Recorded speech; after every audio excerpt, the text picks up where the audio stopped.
이 이야기는요, 제 개인적인 생각이 아니라 여기까지는 일반적인 알려진 생각들입니다. 이 부분이 이제 이따 연결을 좀 해보도록 하겠습니다. 이 세상을 변화시키는 동력이 있다면 그것은 뭘까? 여러 가지 제안들이 나옵니다만은 현재까지 뉴욕타임즈에서 발명 1위 제품이 여러 이제 변천을 거치긴 하지만 한번 1위에 등장한 게 구텐베르크 인쇄기였습니다. 왜 그랬냐면 그 인쇄기가 없었다면 그 중세에서 산업사회로 과연 넘어왔을까? 자, 이 이야기를 들어가기 위해서는 처음에 인류가 어떻게 변화가 됐는가? 자, 여러분 잘 아시죠? 문명과 원시. 구분점은 문자잖아요. 원시 시대에도 인간은 정보를 가졌었습니다. 그런데 전달을 못했죠. 그래서 오랜 시간이 아무런 효과가 없었죠. 그렇게 해서 원시가 그대로 지내오다가 문자가 BC 3000년에 만들어지면서 갑자기 폭발적인 이제 성장이 시작됩니다. 이게 바로 문자의 발명이죠. 근데 문자는 발견됐는데 문자를 어디다 기록했죠? 돌멩이, 석판, 나무. 돌멩이들은 지금 좀 남아있고 근데 거기에 무슨 정보를 놓겠어요? 그러니까 주로 왕들의 업적이나 이런 비만 남아있고 실제로 인간이 발견한 개발한 기술들은 남아있지 않죠. 최근에 와서 그 재밌는 거 있죠? 배터리를 고대에 이용했었잖아요. 배터리 기술이 고대에 있었다니까요.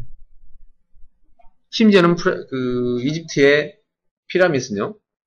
석판 하나를 잘라놨는데 현재 그 석판 이렇게 이 평면도를 조사하면요. 현대 기술의 거의 98%까지 도달했어요. 이 석판이. 수평기를 딱 넣으면요. 이거는 있을 수가 없는 얘기예요. 이게. 그럼 그 기술이 도대체 어디서 나왔냐. 그런 기술이 있었는데 전수가 안 돼요. 이것들이 바로 고대 사회에 굉장한 문명들이 있었음에도 불구하고 다 사라진 이유죠. 그래서 그때 종이가 발명되면서 드디어 문명의 어떤 하나의 흐름이 나타납니다. 중국에서 200년대에 AD 200년에 개발돼서 중국 문명을 황금기로 만들어놨죠. 그리고 나서 유럽으로 1200년대에 넘어갑니다. 1000년 만에 넘어가는데 1400년에 드디어 구텐베르크의 인쇄기가 나옵니다. 인쇄기가 나오면서 그 당시에 전 세계에 있던 모든 지식들이 이제 책으로 만들어지죠. 그 전까지는 전부 이게 손으로 수공이었으니까. 그러다가 그래도 반자동이죠. 반자동으로 구텐베르크 인쇄기가 나오고 이 책들이 전부 귀족 일반 계층으로 막 귀족 계층으로 지식인 계층으로 쏟아지죠. 근데 일반인에게는 아직 나가지 않습니다. 그때 지식들이 모이기 시작하면서 산업혁명을 일으키는 동원이 되죠. 산업혁명이 나니까는 결국 동력이 인쇄기에 붙으니까 또 책이 일반인들에게 공급되죠. 일반인들에게 루소의 사회계약론이 퍼졌을 때 왕은 신의 계약인 줄 알았더니 국민과의 계약이었다는 사실을 알게 됐으니까 프랑스의 시민혁명은 필연적인 결과죠. 결국 이렇게 사람들은 인쇄기에서 인류 문명에 엄청난 파격적인 변화들이 일어나게 되죠. 그러다가 이제 최근에 와서 전자문서가 발명이 됩니다. 자, 이 인쇄기는 기술 공유가 일어나고 산업경영의 기회인이 되면서 전자문서를 발명하게 되는데 이건 무한 생산이죠. 이건 완전 복제잖아요. 누구라도 가질 수 있습니다. 바로 이 지점에서 저희 원페이지북은 획기적인 전환점을 마련합니다. 뭐냐면 여기 나온 책들을 한 페이지로 만들었습니다. 그래서 이제 무한 생성이 되면서 홈페이지북이 나왔는데 홈페이지북은 이렇게 출판사, 유통사 지원을 받으면서 나가게 됐습니다. 근데 이 과정에 바로 정보 공유라는 정보 공유의 기원을 만든 거죠. 쉽게 말하면 저작 정보인데도 불구하고 교과서적 측면으로 만들어서 뿌렸더니 책을 사준다라는 것 때문에 저자 출판사는 저작권으로 걸지를 않는 거예요, 이게. 그러면 이제 잘 보십시오. 교과서 정보가 얼마나 위력이 있는지 한번 볼까요? 자, 지금 우리 교과서 다 배웠잖아요. 지금 이 상태에서 우리가 원시사회로 가면 어떻게 될까요? 자, 원시사회 같습니다. 그 사람들 태양이 지구를 도는 줄 압니다. 우리는 수금지와 목토천에 있는지 압니다. 하늘에 구름이 어떻게 움직이고 비가 어떻게 오고 천둥이 왜 치는지 우리는 압니다. 근데 그 사람들 천둥 치면 신께 빌고 있습니다. 아마 우리가 그 발설했다가는 제사장한테 맞아준 거예요. 그죠? 고대 사회로 우리가 만약 돌아가면 우리는 신 내지는 신의 사자입니다. 이 정도 지식만 가지고도 우리가 중력법칙 가서 그 사회에서 중력법칙을 알고 중력법칙을 활용하는 방, 상대성 원리를 그리고 양자역학 법칙을 알고 그 당시에서 고대 사회에서 만약 쓴다면 이거 신의 사자죠. 근데 우리가 과연 중력법칙에 있는 프린키피아를 읽어본 적이 있나요? 없잖아요. 어떻게 알았어요, 근데? 중력법칙 어떻게 알았어요? 교과서에서 알았잖아요. 핵심만 우리가 알기 쉽게 프린키피아 읽으면 몰라요, 우리는.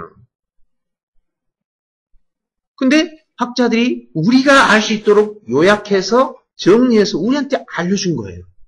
이것만 가지고도 고대 사회 가면 자석이 어떻게 생겨먹었는지, 자석의 힘이 어떤지, 전자기를 어떻게 만들었는지 다 알잖아요. 우리가 책 읽었나요? 교과서 읽었다고.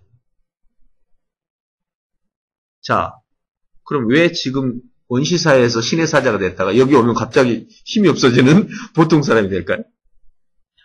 다 알고 있습니다. 자, 그럼 제가 아주 재미난 게임 하나 제시하겠습니다.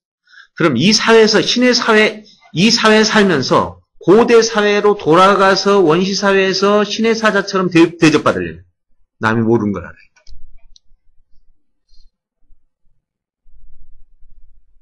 지금 이 일을 제가 지금 진행하고 있습니다.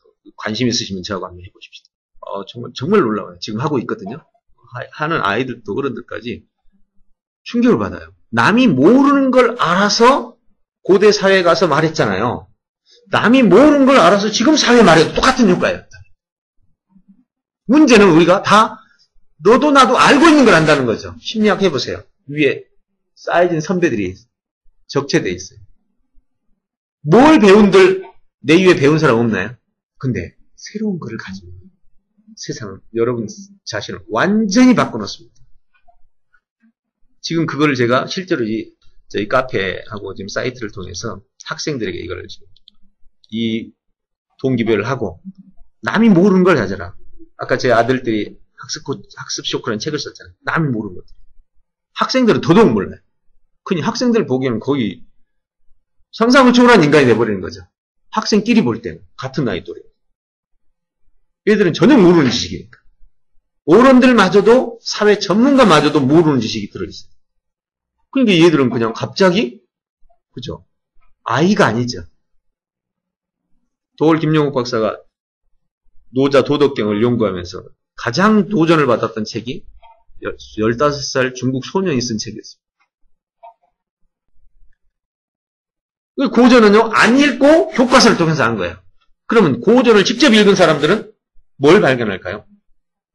그 상대성 원리를 개발하게 된 그 프로세스 과정의 사고를 발견하게 돼요. 교과서를 읽은 사람은 지식을 알게 되는 거예요. 어마어마한 차이예요. 이렇게 해서 새로운 지식들을, 즉 남이 모르는 정보들을 가지고 유통을 하는 과정에서 이제 말을 잘해야 돼. 그리고 글을 잘 써야 돼. 아무리 책을 읽어도 말과 글을 못하면 이건 뭐 그냥 끝이에요. 그래서 제가 지금 현재 훈련시키는 게 뭐냐면 원페이지북을 만들어 놓고 이 원페이지북은 이제 말 그대로 세상에 없는 교과서야. 교과서는 해봐야 다 알고 있는 것이니까 힘이 안 생기죠. 근데 원페이지북은요, 읽고 나서 이렇게 이제 학생들한테 시킵니다. 이게 원페이지북 보고 과제실 있죠. 올라왔죠, 지금. 예를 들어서 몰입이라는 책을 학생이 지금 읽습니다. 그러면 이거 원페이지북을 읽은 겁니다. 그리고는 이렇게 다시 자기 보고서를 만들어요. 이렇게 길지 않죠. 원페이지북도 두세 페이지밖에, 한 두 페이지밖에 안 되지만 이걸 다시 자기용으로 해서 한 A4 용지 반절 정도로 다시 요약을 해요. 그럼 이게 머릿속에 기억이 돼요. 왜? 여기에 주제하고 의도와 주장하고 요점하고 요점을 설명한 게 장이니까. 이렇게 기억하면 이걸 가지고 이제 말하는 훈련을 해요. 엄마한테, 아빠한테, 세 사람 이상한테 말을 하고 와야 돼. 그러면 더듬더듬 처음에는 하겠죠. 일주일에, 얘들은 일주일에 2권씩 하거든요. 어때는 일주일에 5권씩이죠. 1년 아니면요. 완벽한 청산 뉴스가 나옵니다. 거기다가 한 아이는 놀랐어요. 논어를, 그러니까 이 친구인데, 대학생이 이 친구는. 대학생인데, 저도 놀랐어요. 자기도 얘기하면서 놀래더라고요. 공자의 논어를 지금 이제 가지고 얘기를 하다가, 그 전에 뭘 읽었냐면, 마이클 샌델의 정의란 무엇인가를 읽었어요. 그러니까 이제 이걸 얘기하던 중에, 공자가 말하는 이제 세계는, 왕도 정치. 다시 말해서, 춘추 전국 시대의 전란을 해결하는 평화를 추구하는 커뮤니티에 관한 정신을 가지고 있다. 그러면서 갑자기 떠오르는 게 바로 전에 읽었던 마이클 샌델의 정의란 무엇인가에서 마이클 샌델의 핵심 주장이 있을 거 아니에요. 그 핵심 주장이 사실은 커뮤니티적이거든요. 네. 그 공동체와 생각이 떠오르니까 같이 연결해서 말한 거예요, 이제. 제가 이걸 보다 보니까 공자의 사상과 마이클 샌델의 정의란 무엇인가가 결국 같은 맥락에 있었습니다. 결국 그 둘 다 사회의 공동체성을 강조해서 함께 더불어 살아가는 세상. 이거 진짜 누가 봐도 이게 그죠? 공자 논어를 지금 상세하게 설명하는 것도 놀라운데 샌델의 핵심 사상을 끌어내서 같이 연결하는 건 이야 이쯤 되니까 지도 놀래고 듣는 사람도 놀래고 근데 뭐예요? 사실 이 아이 지식은 이제 논어하고 그거 두 권 읽었단 말이에요. 그것도 원페이지로 책을 읽은 것도 아니고 지금 아이들이 이거 하고 있거든요. 와 정말 놀라워요. 하면서요 한 아이 지난 토요일 했더니 엄마 아빠들이 그냥 진지하게 대화를 해줘. 내용 자체가 진지하니까. 제가 책을 많이 좀 읽었기 때문에 한 번은 풀무원 설립하신 원경선 선생님을 만났어요. 상당히 박씨가신 분이잖아요. 나 만나서 30분 얘기하니까 내 내용이 본인이 안 읽은 책들이 많이 이제 얘기가 됐겠죠. 그러니까 저를 놀랍게 본 거예요. 와 정말 대단하다고 하면서 저를 집으로 데리고 가더니 그 아들이 원경선 씨잖아요. 아니 원혜영 씨죠. 부천 시장에. 나보다 나이가 많은데 그래도 야 혜영이 너 이리 와. 선생님께 인사드려. 네, 이런 대접을 그냥 받아요. 좀 미안하죠. 그냥 남의 책 가지고 얘기한 건데. 근데요 이상하게 제가 이 얘기를 살며시 이렇게 친한 사람한테 했는데 안 하더라고요. 지금까지 이 얘기를 했는데요. 했어요 직접. 손에 5손가락도 안 나와요. 왜 안 할까? 이렇게 좋은 거를. 뒤에 조사해 봤더니 어렵더라고요. 책을 한 권 읽고 내 것으로 완전히 소화시키는 것도 어렵고 왜 책 읽고 나서 물어보면 그 책 읽고 어땠어요? 그럼 좋았어요. 그 다음에 할 말 없잖아요. 기억도 안 나고. 그걸 자기 것으로 만들고 자기 말로 완벽하게 소화시켜서 얘기할 수 있는 이게 안 돼요. 그게 상당한 훈련이 필요하고 연습이 필요하죠. 특징이 있다면 제2의 독서혁명, 정보를 재화로 만드는 운동이다. 정보 유통의 혁명, 도서 유통의 혁명, 독서 기술의 혁명이라는 말로 쓸 수 있고요. 자, 이렇게 해서 홈페이지 북에 대해서 한번 간략하게 살펴봤습니다.